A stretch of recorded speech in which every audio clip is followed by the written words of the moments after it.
I need some more coffee. Okay. You and I, need to get something figured out before I do anything. So, I mean, I'm going to do this whole level up thing, but I need you to understand that I've been playing Wario Land 4 since 2001, which was forever ago. Every time I go into GameStop and I see this copy of Wario Land 4 in the display case just all by its lonesome, it just breaks my heart. So, with that understood, it's my job by the end of this video that you be flooring it to GameStop to get that lonesome copy of Wario Land 4, because there's no reason not to. Okay, now that we understand that, let's do this. Pop the game in and bam, we get the opening cinematic. Now, Wario Land 4 is a great plot for its time period. The game came out in 2001 along with Earthworm Jim and Super Mario Advance. And so for 2001, the plot was pretty good, but the plot is nothing like the plot for, say, the BioShock series. But we can't even make that comparison because back in 2001, storytelling through gameplay was still largely in development. It's hard to communicate a story through a game with very few cinematics, unlike modern games which incorporate cinematics in the gameplay itself. For example, Uncharted 3. I think most players can agree that Uncharted 3 is more so an interactive movie than a video game. But maybe that's what video games should be? I don't know, you tell me. With that said, the game is basically about saving Princess Shikoro, who was turned into a cat by the Golden Diva, and it's your job to defeat the diva and then get smooched by the princess and everyone is just hunky-dory. Obviously there's more to the game, but I'm leaving that for you to figure out. Alright, now that we understand the plot a little bit better, let's actually focus on the aesthetics of the game, the actual artwork of the game.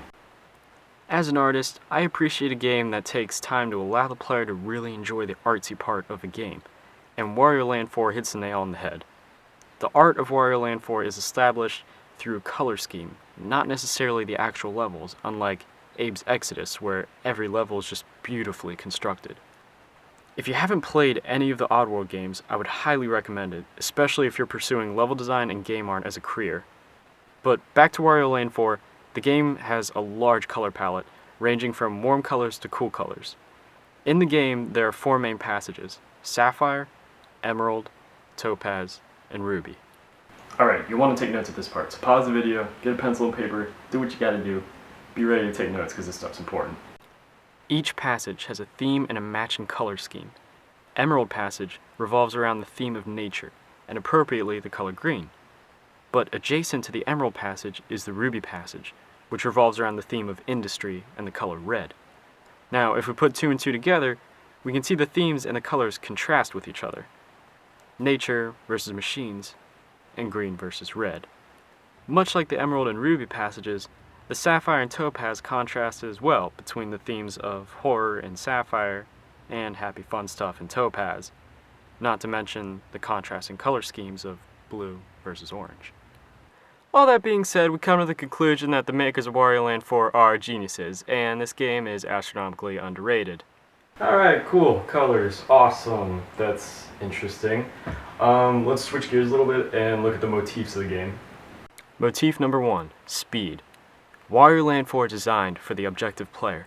Everything from the sensitive controls, which allow a player to fine-tune Wario's movements, to the shape of the levels, the game is built for fast-paced action. Transitions are fast, enemies are fast, everything is built around being fast.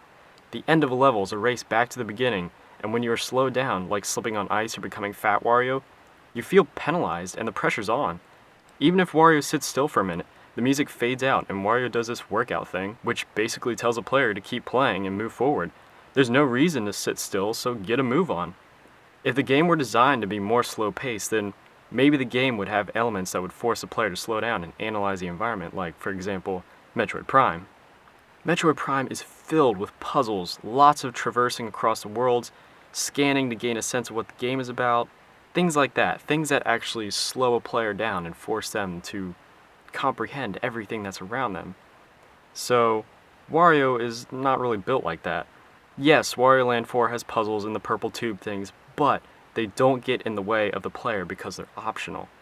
If you try, Wario Land 4 can easily be beaten in a day, and a lot of people view that as a bad quality in game design, but Personally, I feel that if the game has good replay value, then the length of the game from start to finish is irrelevant.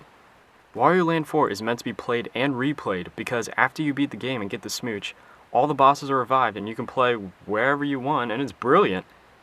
I've been playing this game since 2nd grade, and even though I have this game down like clockwork, it still never gets old because the replay value is so great, and that is what compensates for the fast-paced nature of the game. Motif number 2, full circle. This motif focuses on the idea of a circle, finishing at the same point you started. Everything in Wario Land 4 comes full circle, so let's look at some examples. At the end of every level, you jump on the frog bomb thing and go back to where you started, kind of like a circle. How about that?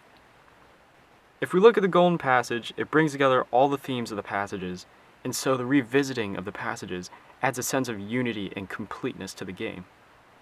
Because this game is so full circle, the replay value is so much greater than most games. Most games, especially today, are linear as opposed to circular, if you will.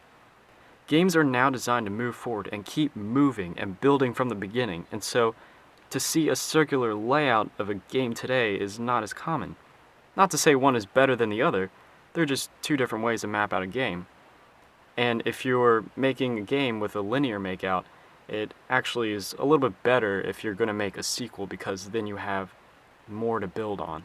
Whereas if you have a circular layout, that's a little bit harder to do. That's why Wario Land 4 was the last in the Wario Land series.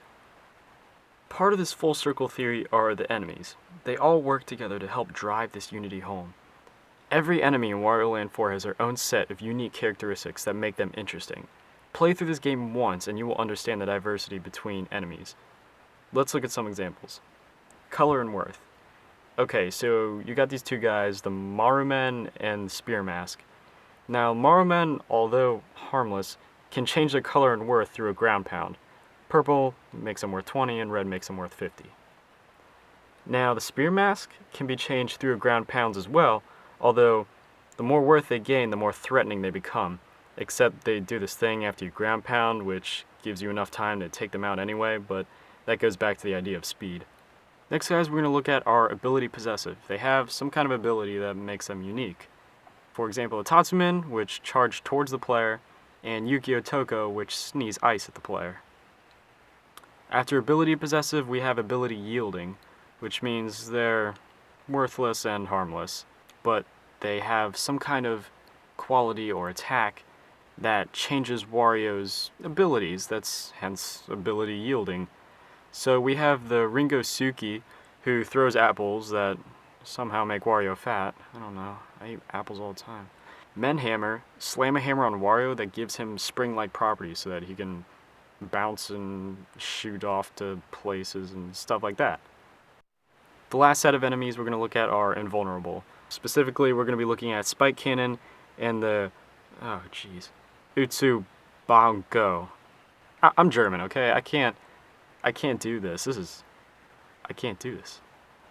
The Spike Cannon from Pinball Zone, he can't be harmed. All he can do is avoid his little spiky things. And the Utsu whatever from Mystic Lake pops out of his little cave or whatever, and you can't visibly harm him either, so all you can do is avoid him.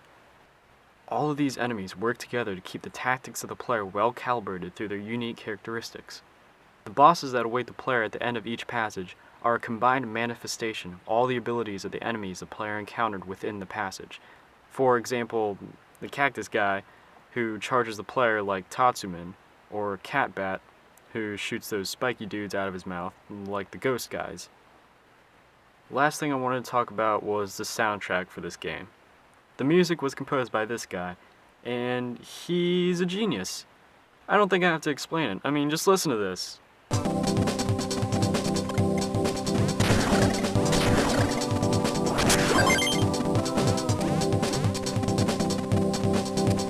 Or this.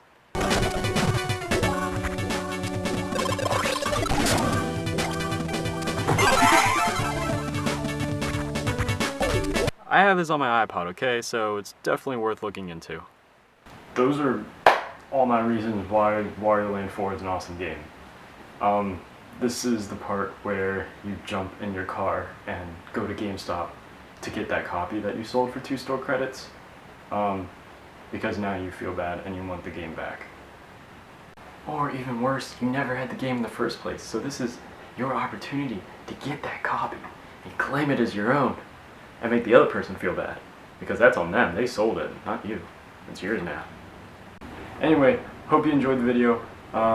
Like the video, that helps me a lot. Subscribe, that also helps me if you want to see more videos like this.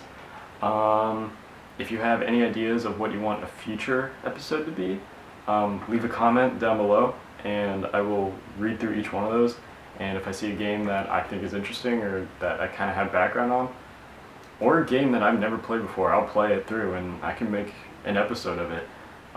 It's kind of free reign, so whatever you guys see fit, just leave a comment down below, I'll look at it, and we can communicate that way. Or you can leave a video response. If you want to do something like what I did, like analyze a video game or whatever, leave a video response. I'll watch that. That'd be cool.